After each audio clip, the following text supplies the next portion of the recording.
siempre me gusta estar un poco más cercano a ustedes, y la otra razón es porque las diapositivas están por allá y no se pueden ver desde aquí. Hola, hola. Listo. Bien, entonces el tema que les voy a exponer es fundamentalmente la contrapartida de lo que ha planteado el Tribunal Constitucional. ¿Qué hacemos los ciudadanos para poder defender nuestros derechos? ¿Quiénes hacen las acciones de amparo? ¿Quiénes hacen las acciones de habeas data? ¿Quiénes hacen las acciones de cumplimiento? ¿Quiénes hacen las acciones de inconstitucionalidad? La sociedad civil, el Ministerio Público, las ONGs, los pueblos indígenas, los ciudadanos. Y entonces, una democracia fuerte tiene que también desarrollar una capacidad crítica desde el ángulo jurídico para poder construir y jugar en pared con el Poder Judicial y con el Tribunal Constitucional y reconocer esos derechos implícitos que bien se han señalado. Y ese es el objetivo de lo que se denomina en doctrina litigio estratégico en materia constitucional, que implica desarrollar un proceso judicial constitucional con el fin de promover una política pública, de efectivizar un derecho constitucional. Y voy a ponerles un ejemplo que hasta el día de hoy estamos batallando. Hace 10 años se aprobó el Código de Defensa y Protección al Consumidor. En su artículo 38 señalaba: los productos que tienen componentes transgénicos deben ser etiquetados. ¿Y eso para qué? Para distinguirlos de los productos orgánicos, que son mínimos, y poder dar la posibilidad de que el consumidor elija entre un producto orgánico y un transgénico. Si yo voy al mercado, a un supermercado, no voy a encontrar esa distinción. No hay etiquetas. Sin embargo, el artículo 38 decía que tiene 180 días el Poder Ejecutivo para hacerlo. Nunca lo hizo. En ese contexto se interpuso una acción de cumplimiento, justamente de la que se señalaba, para efectivizar ¿qué? No la norma, sino el derecho constitucional a la información de los que tienen los consumidores. Los consumidores tienen ese derecho y está en la Constitución. Entonces, desde el litigio estratégico vemos no solamente el cumplimiento de la norma per se, que es un derecho, sino detrás de la norma se vivencia un derecho, y en este caso el derecho de información de los consumidores. ¿Qué creen? Ganamos primera, ganamos segunda. ¿Cuál es el problema con este Estado? Y no estamos hablando de que esto ocurrió hace unos meses, sino ocurrió hace 5 años. Ganamos la acción en segunda instancia. Hasta el día de hoy, la presidencia del Consejo de Ministros de varios gobiernos, estamos hablando de varios gobiernos, no ha querido cumplir, prefiere ser multado. Quien les habla ha sido miembro del Consejo Nacional de Protección al Consumidor como asociación de consumidor, porque mi organización, ganamos unas elecciones y allí discutimos el tema. ¿Y qué nos dijo Indecopi? Que no hay una voluntad todavía política, por eso bien se ha señalado acá, también tiene que haber voluntad política para empujar el tema. Y hasta la fecha no se publica. El gobierno anterior señaló que no era necesario el etiquetado porque estaba implícito en el derecho a información. Actualmente se ha señalado que sí hay que reglamentarlo, pero no se reglamenta. Y de eso vamos a hablar en litigio estratégico, una acción judicial de cumplimiento que persigue que todos los peruanos puedan conocer qué están comiendo, si un producto transgénico o un producto orgánico. Y aquí no se está discutiendo ¿Cuál es más saludable? Simplemente el derecho de elegir informado. Ese es mi derecho. Así las cosas, yo quería decirles que los casos que voy a exponer están en un libro que he pedido a los organizadores se los envíe a ustedes por WhatsApp y se los compartan mis distinguidos ponentes también, que se llama El litigio estratégico ambiental e indígena en el Perú, que recopila 15 años de litigio de nuestra organización, ILAS Perú. 15 años en los cuales hemos ganado, hemos perdido, pero aquí lo interesante del litigio estratégico no es ganar, porque como lo dijimos en el libro, lo interesante es promover la implementación de la política pública. Les cuento un caso. El Ministerio de Salud tenía que aprobar un plan de salud para pueblos indígenas afectados por metales pesados en Loreto. ¿Sí? Y ya ustedes saben. Simplemente la interposición de la demanda y su admisión provocó que el sector competente aprobara la norma. Eso es litigio estratégico. No se trata de culminar el proceso judicial, sino que el proceso judicial coadyuve a la implementación de un derecho o un reglamento o una norma que va a mejorar mi calidad de vida, que va a mejorar el disfrute de derechos.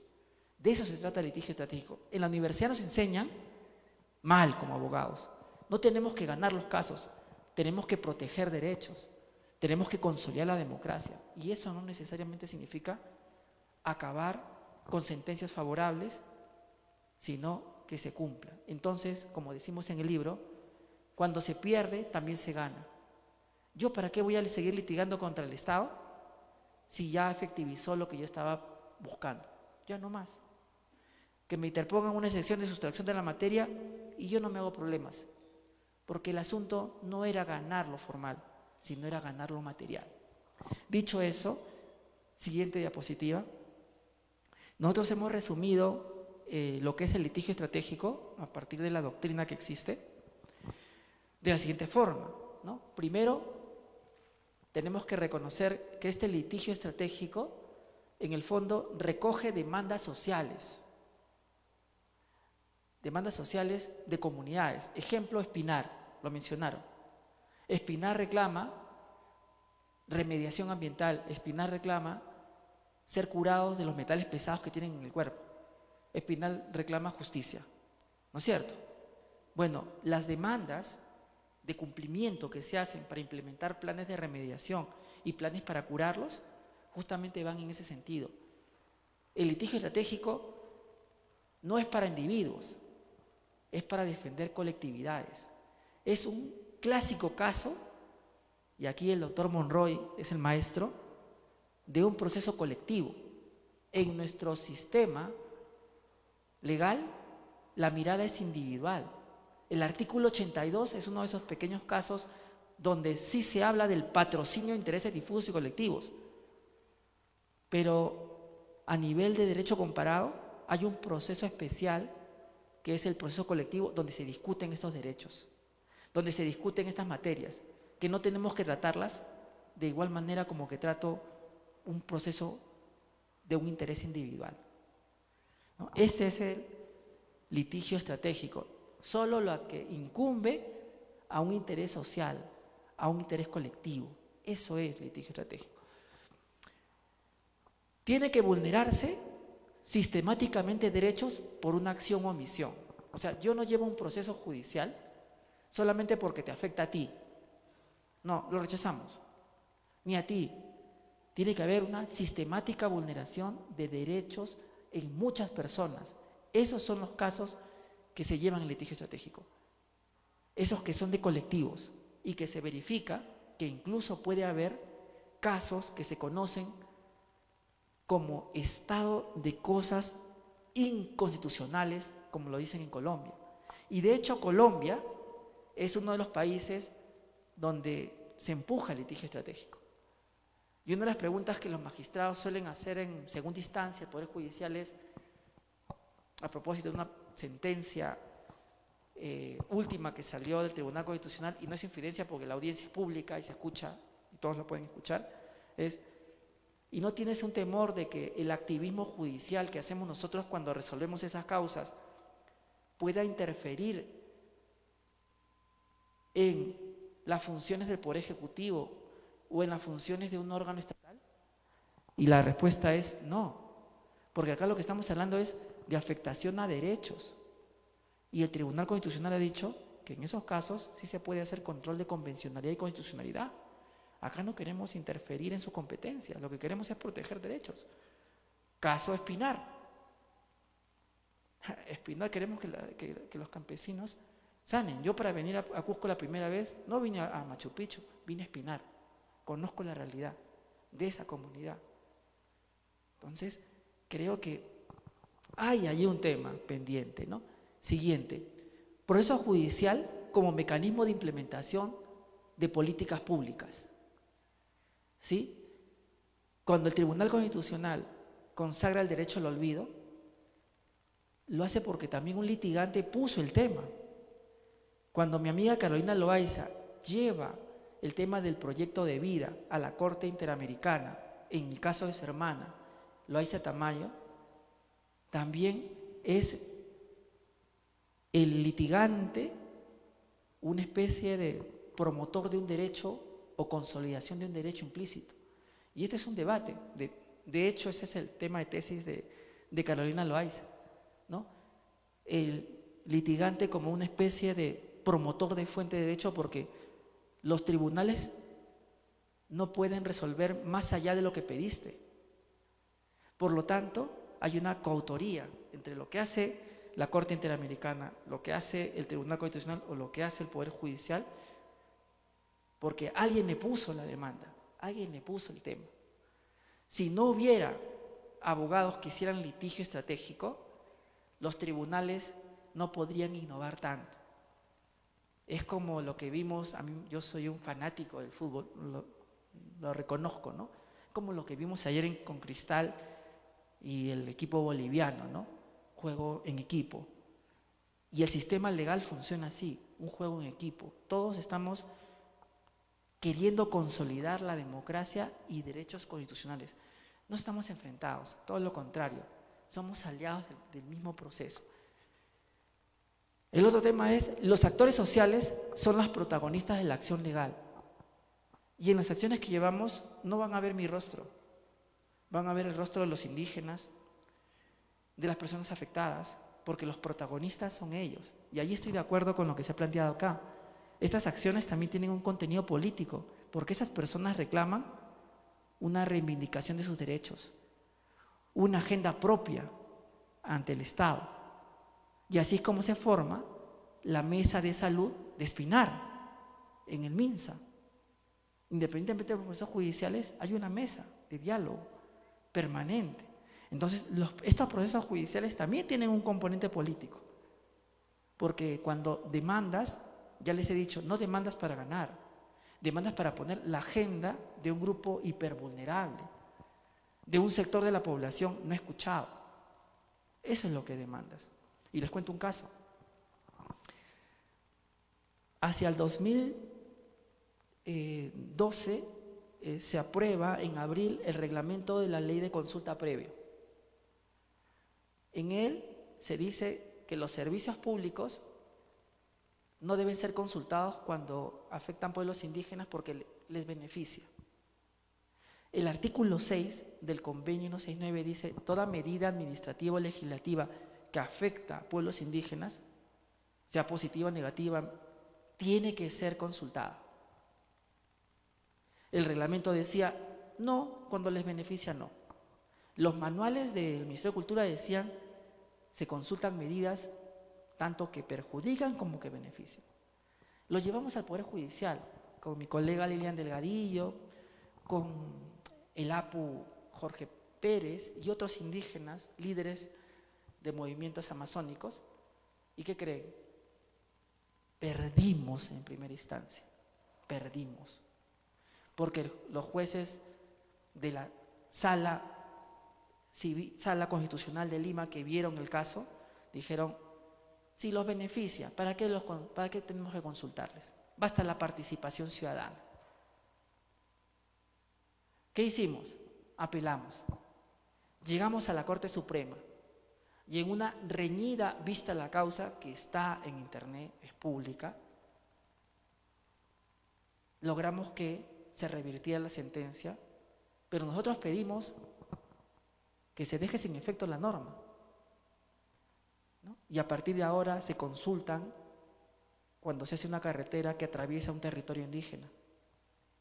Pero, ¿qué fue lo que la Corte Suprema hizo que yo reconozco que no pedimos, pero que así es el litigio estratégico? Y ahí es donde innovan los jueces, por eso es que es un juego en pared. Yo puse el tema como equipo legal, pero la Corte Suprema consagró 14 estándares internacionales de consulta previa, cosa que en la jurisprudencia del Tribunal Constitucional no se había hecho. Ni siquiera a nivel de la Corte Interamericana se habían sistematizado todos los supuestos de consulta previa y generaron un estándar nuevo.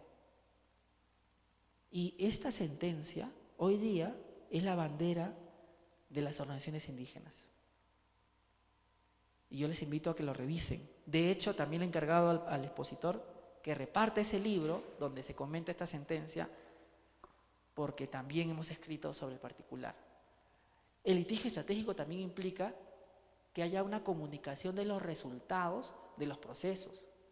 Cuando ganas, tienes que salir a explicar cómo ganaste, pero cuando pierdes, también tienes que rendir cuentas. Es un proceso democrático, porque lo que tú llevas no es un caso privado, es un caso que impacta en muchas personas. Y entonces cuando perdemos, también escribimos un libro y decimos, perdimos, pues así fue, y acá están nuestros resultados. No podemos ganar todo, pero lo importante es que pusimos en agenda este tema, ¿no? Claramente siempre nos gusta ganar, ¿no es cierto? Pero la vida no siempre te va a dar esa posibilidad. Hay que saber también un poco saborear esos momentos que no son tan agradables. También que hemos puesto acá, requiere amparo constitucional y convencional. El litigio estratégico constitucional tiene que pasar por el filtro de lo que es constitucional o lo que es convencional. Lo que reclamamos es lo que dice la Constitución, que es nuestro derecho. Lo que reclamamos es lo que dicen los instrumentos internacionales que son nuestros derechos, no más. No inventamos nuevos derechos, sino lo que está allí. Esa es una condición de este litigio que se hace a nivel constitucional. Y por último, se requiere incidencia social, política y comunicacional. Y allí también yo puedo decir, y coincido con mi antecesor, que los abogados que hacemos litigio no tenemos partido, pero sí tenemos una posición de alguna manera política, que es, queremos una democracia donde se respeten los derechos humanos. Y por eso tenemos que salir a los medios de comunicación a hablar y a debatir y hacer lo que hacía Platón y hacer lo que hacía Aristóteles, el debate. Nosotros no podemos estar escondidos en un escritorio y no debatir nuestras ideas. Por eso estoy acá, porque puede que a muchos no les gusten mis ideas, pero tengo que rendir cuentas sobre las mismas y ver que la democracia también es una pluralidad de ideas. No es que alguien tenga la razón y otro no. Y defender esas ideas. En este caso, la defensa de intereses difusos y colectivos. En este caso puntual, porque hay varios, de temas medioambientales y temas de pueblos indígenas, que es lo que he venido a explicar hoy día. Pero también hay temas de salud y temas de consumidor, que quizás para otra conferencia lo podemos dejar. Hoy día solamente voy a ser muy concreto para no cansarlos, una sintetización de casos donde se demuestra cómo el litigio estratégico mejoró la democracia como la conocemos y mejoró la institucionalidad ambiental e indígena como la conocemos. Veamos un ejemplo. Adelante con la siguiente diapositiva. En el Estado, este Estado que tenemos, de hecho traje algunas publicaciones. Estaba leyendo estos libros. Dice Amnistía, Racismo Letal, ejecuciones extrajudiciales y uso legítimo de la fuerza por los cuerpos de seguridad del Perú. Y este otro dice, ustedes lo conocen, situación de derechos humanos de Perú en el contexto de las protestas sociales. ¿Qué me interesa de estos temas? Que en ambas publicaciones hablan de una falta de representación de los pueblos indígenas en los órganos de gobierno. Ah, que ustedes pensaban que iba a hablar de las protestas. No, no voy a hablar de las protestas. Voy a hablar de lo que está por detrás de algunas de las razones de las protestas, de lo que yo puedo defender jurídicamente. Y lo que puedo defender jurídicamente es que los pueblos indígenas sí necesitan una cuota indígena en entes del Estado. Pero no debo reformar la Constitución para esto. Esta es la regla para el litigio estratégico. El litigio estratégico juega con las reglas de juego que se le han dado. No busca reformas constitucionales, no busca aprobar leyes, sino que como buen abogado, a buen jurista, juega con lo que tiene porque entiende que hay derechos implícitos, artículo 3 de la Constitución. Y mientras no agota el arsenal de lo que tiene, no busca ningún cambio. Y nosotros sostenemos que se puede plantear una cuota indígena en las entidades públicas porque el artículo 6 del convenio 169 dice que los estados deben asegurar representación de los pueblos indígenas en entidades públicas donde se decide asuntos que les incumben. Eso dice el artículo 6 del convenio 169. No necesito modificar Constitución. Eso es lo que dice. No necesito asamblea constituyente.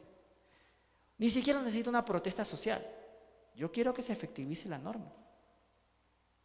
Y para eso necesito algo fundamental. Y esto hay que entender. El litigio estratégico que se hace aquí no lo hacen los abogados. Tiene que ser una demanda social. Las organizaciones indígenas se reúnen y dicen, queremos esto. Usted es el abogado, hágalo. Pero tiene que haber una decisión de la organización social indígena. Y de hecho aquí la hubo. Pruébelo. Para hacer la próxima demanda que yo les voy a contar, tengo un video donde grabo una entrevista con el que es el presidente de la Confederación Nacional Agraria y donde me da instrucciones específicas de lo que tengo que hacer. Eso es transparencia y rendición de cuentas. Los abogados de derechos humanos no hacemos lo que creemos mejor, sino hacemos lo que las víctimas y los afectados quieren para ellos. ¿Sí? Esa es la idea. Y el ejemplo lo tengo acá. Debido a ese encargo que recibimos de la Confederación Nacional Agraria, que va a cumplir este año 50 años en octubre y que se crea con la reforma agraria, ¿sí? Nos hacen interponer 4 procesos judiciales. Uno, el más importante, es contra el Ministerio de Cultura. ¿Qué se le pide al Ministerio de Cultura? Señores del Ministerio de Cultura, solicitamos cortésmente que nos permitan proponer a las organizaciones representativas de pueblos indígenas nacionales a quienes pueden ser viceministros o directores de línea, porque los asuntos que están viendo son de pueblos indígenas y el artículo 6 dice que nosotros tenemos que ser parte de la solución. Eso fue lo que pedimos. Una locura, ¿verdad? ¿No? Una locura, ¿verdad? Eso lo pedimos antes de esas marchas. Eso lo pedimos antes de esas marchas, porque el diagnóstico de todos esos documentos y otros es, los indígenas reclaman falta de representación, pero lo estaban pidiendo judicialmente. No es que salieron a protestar.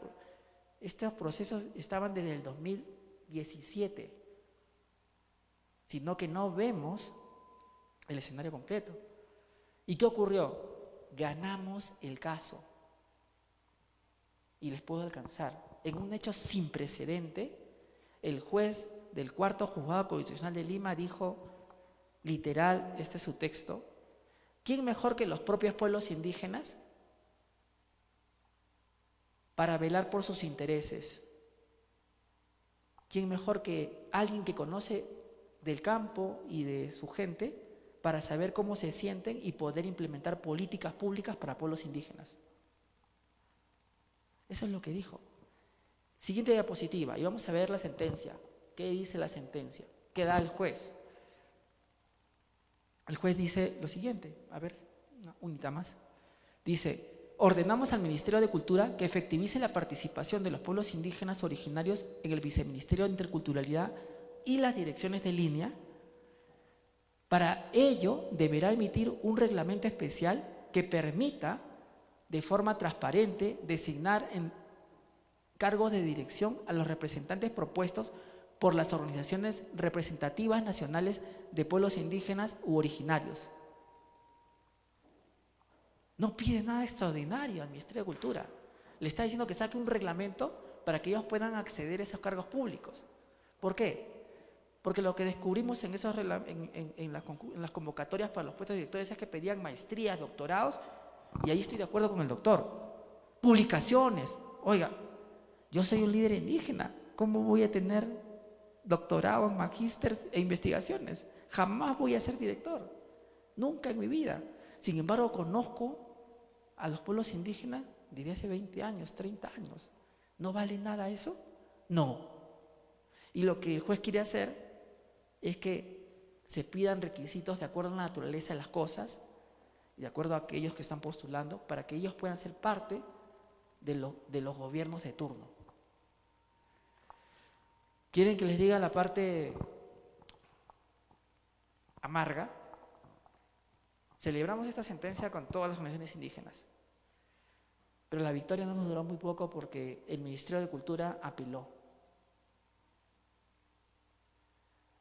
Y hay una de las cosas que a mí me parece también que llama poderosamente la atención, y aquí yo como abogado con muchos años de litigante no estoy de acuerdo, ¿no?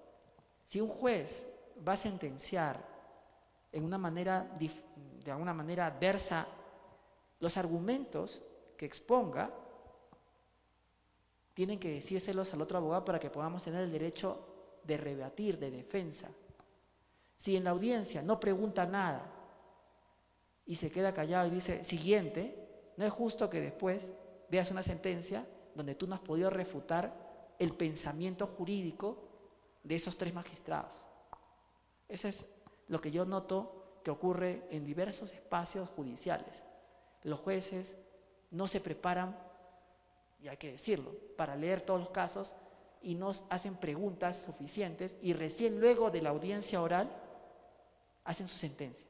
Eso vulnera mi derecho de defensa, eso vulnera mi derecho a un debido proceso, porque yo tengo derecho, según la Corte Interamericana, a ser oído. Puede que no me hagas caso, pero yo tengo derecho a que tú me oigas mis alegatos con relación a tu pensamiento jurídico. Si tú me arrebatas ese derecho, violas mi derecho de defensa. De repente mi derecho a probar, porque tú crees eso, yo te puedo probar que no es así, pero no. Y eso es lo que pasó con este caso. Los jueces en segunda instancia no hicieron mayores preguntas, parecía que se iba a confirmar la sentencia y al final los jueces de la segunda instancia dijeron lo siguiente, que si bien es cierto reconocían que no había la posibilidad de que ningún indígena fuera viceministro o director de línea, porque en la historia de esta organización no habían antecedentes, en una democracia, en sus términos, si tú quieres tener una cuota del poder de turno, tienes que formar tu partido político, hacer que llegue tu presidente, y en ese orden de ideas, tú vas a ser director de línea y tú vas a ser vicepresidente. Le estás diciendo al 26% de peruanos indígenas que lleguemos al poder si somos una minoría. No va a ocurrir, no ha ocurrido. No ha ocurrido. Y no miren atrás pensando que el que se fue era un representante de pueblos indígenas, no lo era. No lo era. Y se los dice alguien que está de la mano con los pueblos indígenas hace 15 años. Entonces, esa fórmula de solución que me da el juez es irreal. Y cuando me dice, bueno, pero todas las normas, la ley de comunidades y un largo etcétera, allí está tu solución. Oiga, la motivación de vida es que tú me digas cómo aplicas cada ley, no que me hagas un listado de normas que como ahí dice pueblo indígena, tú la citas. Pero ¿cómo se aplica a mi caso? Y así es como perdimos la segunda instancia. ¿Sí? Pero no quedó todo allí. Seguimos, vamos a continuar ese proceso, ¿no? Ahí lo vamos a dejar en el expectativa. Así como ese, no voy a cansarlos, hemos hecho un proceso judicial contra la autoridad que aprueba estudios de impacto ambiental que afectan a pueblos indígenas, contra aquellos que crean áreas protegidas y afectan a pueblos indígenas, o contra el organismo de evaluación y fiscalización ambiental, que también debe ser intercultural y que debe tener una cuota en el consejo directivo. Para estos tres casos, quiero darles un ejemplo, porque los magistrados dicen, ¿y dónde lo hemos visto esto? Resulta que los pueblos indígenas sí tienen miembros de pueblos indígenas en el consejo directivo de la Autoridad Nacional del Agua y del CERFOR. Así que no es impensable que puedan tenerlo en el OEFA, en el CERNAP, ¿no? Ni en el SENACE. Pero tú te niegas, dices no. Y la respuesta es siempre, no, porque la ley no lo exige. No hablamos de ley, hablamos del convenio 69. Nunca refutan al convenio.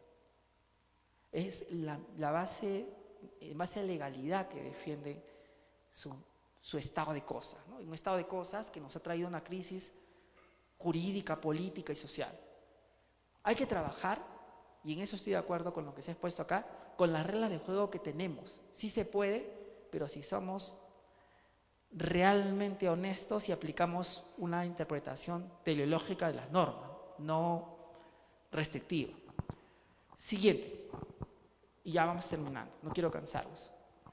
Otro de los litigios que hemos hecho nosotros y hemos generado jurisprudencia es el caso de la consulta previa. En el Perú existe un derecho de los pueblos indígenas, que ya les hemos dicho que cuando les afecta tienen que ser consultados. El Poder Ejecutivo, en la época de Kuczynski, estaba expidiendo decretos legislativos que expropiaban territorios indígenas y no les había consultado.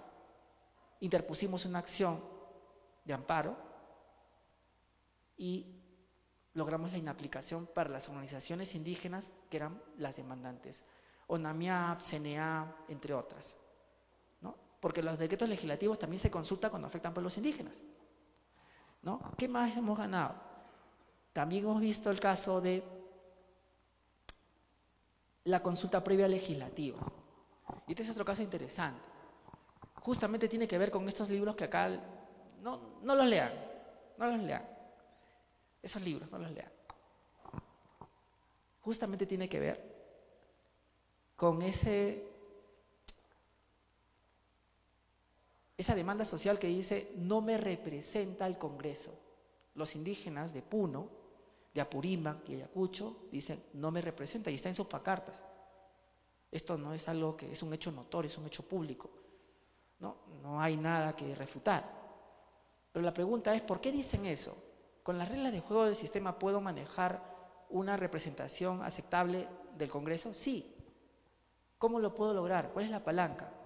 La consulta previa legislativa, que dice que toda ley que afecta a pueblos indígenas debe ser objeto de consulta previa.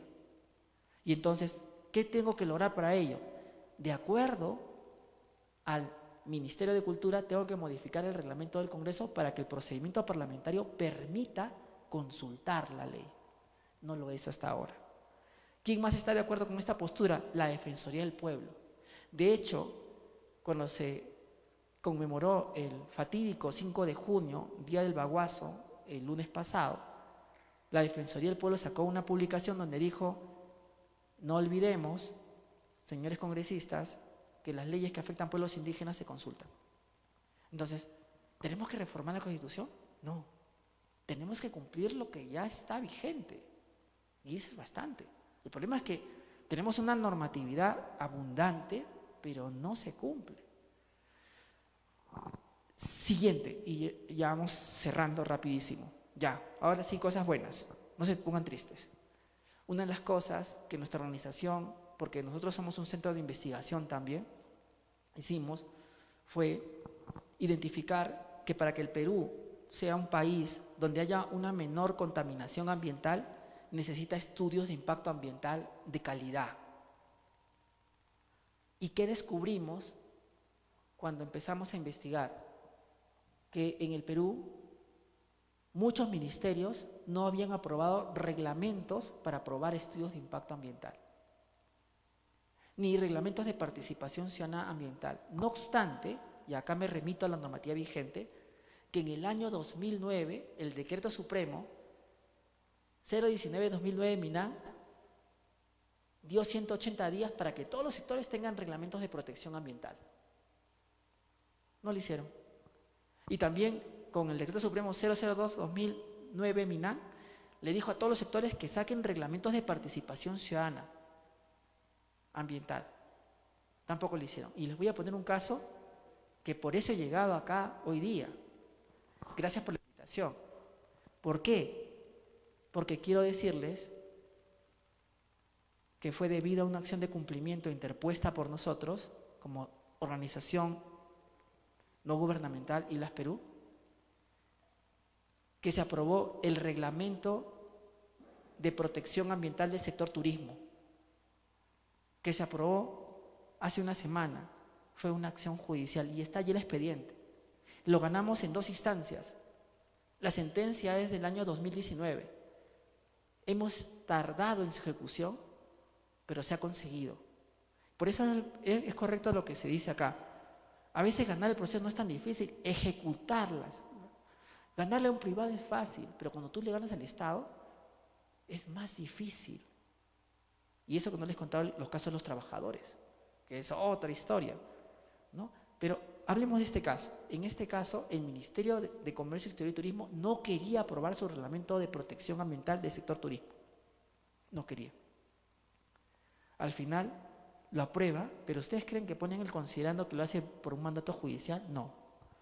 ¿Nos interesa que lo haga? No, porque lo que queríamos era que ustedes, que son los principales beneficiarios del turismo, tengan un instrumento que los proteja para que no venga un hotel y construya sobre un patrimonio arqueológico. No miren al Sheraton, por favor, no miren al Sheraton. Dentro de la ciudad. Para que no venga una antena de algunas empresas de telefonía y ponga antenas encima de patrimonio. Estoy hablando de casos que conozco, reales, no son ficción, acá no invento.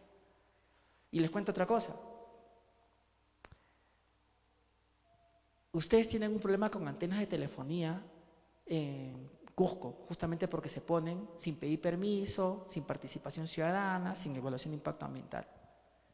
Nosotros también ganamos la acción de cumplimiento para que el Ministerio de Transporte y Comunicaciones apruebe su reglamento de transporte y de telecomunicaciones. Por eso les decía, ¿lo ganamos para nosotros? Es para ustedes. Y vayamos a ir cerrando ideas. Hemos hecho lo mismo con el Ministerio de Defensa, que no tiene reglamento de participación y protección ambiental. Vamos ganando. Hemos hecho lo mismo con el Ministerio de Energía y Minas. El Ministerio de Energía y Minas aprobó su reglamento porque lo demandamos. El Ministerio de Salud, ¿saben cómo se aprueban los rellenos sanitarios? ¿Saben si se aprueba con participación ciudadana y con estudios de impacto ambiental de calidad? Pues resulta que no, porque no tiene reglamento. Les hemos ganado tanto el reglamento de participación ciudadana como el reglamento de protección ambiental. Venimos batallando para que se cumpla. No es fácil, pero hay que hacerlo. Alguien tiene que hacerlo. Siguiente. ¿No? Y aquí le pongo el ejemplo, ¿no? La acción de cumplimiento del reglamento de protección del sector de transportes, ahí está la sentencia. Ahí está. Y las diapositivas son ustedes. Las pueden descargar. Siguiente. También tiene allí la carta donde el Ministerio de Transporte nos está diciendo, ya vamos a hacer, espéranos por favorcito, que ya vamos a hacer tu reglamento de protección para el tema de telecomunicaciones. No lo han hecho, pero ahí seguimos. Siguiente. Y ahí está el reglamento de gestión ambiental del sector turismo, la sentencia y el reglamento que han aprobado. Siguiente. Y también ahí tenemos al fortalecimiento del sistema de evaluación de impacto ambiental, porque no solamente estos sectores que he mencionado les falta su reglamentación, también les falta producción, les faltaba vivienda, Amincetur y MTC. Todos fueron demandados. No existe, sin temor a equivocarme, reglamento de protección ambiental que no haya sido apalancado por una acción de cumplimiento de nuestra organización. Junto con la Defensoría del Pueblo hicimos un trabajo de sistematización de vacíos legales y conseguimos presionar a los sectores para que los aprueben. Eso es litigio estratégico. Eso es litigio estratégico. Hacer que las normas se cumplan. No necesitamos más leyes, no necesitamos reformas constitucionales. Necesitamos que se cumpla lo que tenemos siquiera. Y esa es la posición siguiente. Y aquí tengo la acción de cumplimiento del Reglamento de Participación Ciudadana de Transporte y Comunicaciones. También la ganamos en segunda instancia. Vamos a entrar a ejecución, nos vamos a demorar varios años, no va a ser rápido. ¿Por qué es importante este Reglamento de Participación Ciudadana? Porque si tuvieras mayor participación ciudadana, te avisarían cuando te van a poner una antena cerca de tu casa. Es un derecho. Siguiente. Y aquí el caso más importante, y aquí el caso con el que me doy la mano al Tribunal Constitucional. ILAS Perú consigue el primer precedente a nivel de telecomunicaciones mediante el cual se establece que si en el Callao las antenas de telefonía no cuentan con un instrumento de gestión ambiental y con mayor participación ciudadana, durante los próximos 6 meses no van a poder instalar ni una antena más. Es el único caso en el cual el Tribunal Constitucional dice la actividad económica se paraliza hasta que no tengas salvaguardas ambientales. Ese es el caso. Nos tomó años. Ese caso duró 10 años, pero creo que lo valió, porque siente un precedente para que no se pongan antenas sin instrumentos de gestión ambiental. Así chiquito, ¿qué cosa me genera una estación de antenas? Vibración, ruido y radiación no ionizante. Afectación de la belleza paisajística. Yo no digo que no pongas tu antena, lo que te digo es que tenga un instrumento de gestión ambiental para mitigar eso y para compensar a aquellos que afectas. Nadie quiere que impidas que pongas, pero tienes que ponerlas bien. Siguiente. Esta es la acción de cumplimiento por el Reglamento de Participación Ciudadana del Sector Turismo, ya le explicamos. Siguiente. Y ya terminamos hoy con esto. Hoy día en el Congreso de la República se debate una modificación a la Ley Forestal y de Fauna Silvestre. Hoy, mientras conversamos, se vota la reconsideración. En primera votación se mandó el archivo porque era inconsulta y afectaba a las obligaciones climáticas del Estado peruano, pero solicitaron una reconsideración. ¿Eso qué derecho viola? Y yo aquí quise poner lo que la Corte Suprema en su acción popular dijo. Señaló: cuando se trate de la adopción de medidas legislativas, los pueblos indígenas deben ser consultados previamente en todas las fases del proceso de producción normativa, tratándose de consultas y no propuestas. No lo digo yo. La Corte Suprema dice que se consultan las leyes que les afectan a los pueblos indígenas. Esa ley que se debate ahora debe ser consultada, si no sería inconstitucional. Siguiente. Hay otra ley que afecta a pueblos indígenas en el ámbito voluntario. Ustedes tienen un pueblo en el ámbito voluntario que son los Nahuacu, Apacor y Nahua, del lote 88. Esos pueblos indígenas quieren modificar su normatividad para que sean los gobiernos regionales quienes creen y extingan sus reservas. Pero si para eso existe el Ministerio de Cultura, ¿por qué un gobierno regional? Porque a través de un gobierno regional se disminuyen las salvaguardas. Podemos discutir largamente si eso es bueno o malo. Lo que no podemos discutir es, ¿hablas de pueblos indígenas? Sí. Entonces, ¿se debe consultar? Sí. Esa norma no se consultó. Por lo tanto, mínimamente tienes que pasar por el proceso de consulta previa. Ándate hasta el final, doctora, porque ya no tengo tiempo. No, hasta antes. Antes, esa. Para nosotros, y lo hemos dicho a los diversos colegiados del Tribunal Constitucional a lo largo de los años, existe un estado de cosas inconstitucionales. Las leyes en el Perú que afectan a pueblos indígenas desde el 2 de febrero del 95, en que entra en vigencia el convenio 69, son inconstitucionales porque no se consultaron. Y debe eso cambiar. Y debe el Congreso regularizar ese procedimiento, esa reglamentación. Recuerden, no lo digo yo, lo dice el Ministerio de Cultura, lo dice Defensoría del Pueblo y también lo reclaman las organizaciones indígenas. Y yo por último quería presentarles a mi equipo legal. porque nada de lo que estoy haciendo hubiera sido posible sin ellas, ¿no? Ahí está Lilian Delgadillo, en la última diapositiva, doctora, y Amparo Córdoba, y tantos otros que pasaron por movilización. Nosotros los abogados, sin asistentes, sin practicantes y sin colegas abogados, no somos nada. Si estoy acá, es por ellas. Muchas gracias. Muchísimas gracias al doctor Henry Olef Carhuatocto Sandoval por su importante ponencia desarrollada en el marco de este importante congreso, abordando el tema dentro de este importante congreso constitucional. Invitamos a nuestro decano, al doctor Wilber Caballero Condori, a hacer la entrega de la resolución de reconocimiento al doctor Henry Olef Carhuatocto Sandoval.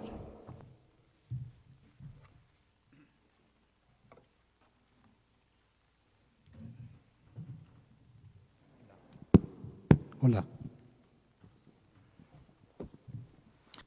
Señor doctor Henry Olef Carhuatocto Sandoval, miembro honorario del Ilustre Colegio de Abogados.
De aplausos para el doctor Henry Olef Carhuatocto Sandoval por su importante participación en el marco de este Congreso por los 30 años de la Constitución Política del Perú.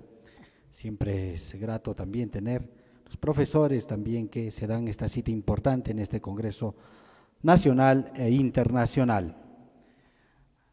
Siguiendo con el desarrollo de nuestro Congreso Constitucional, tenemos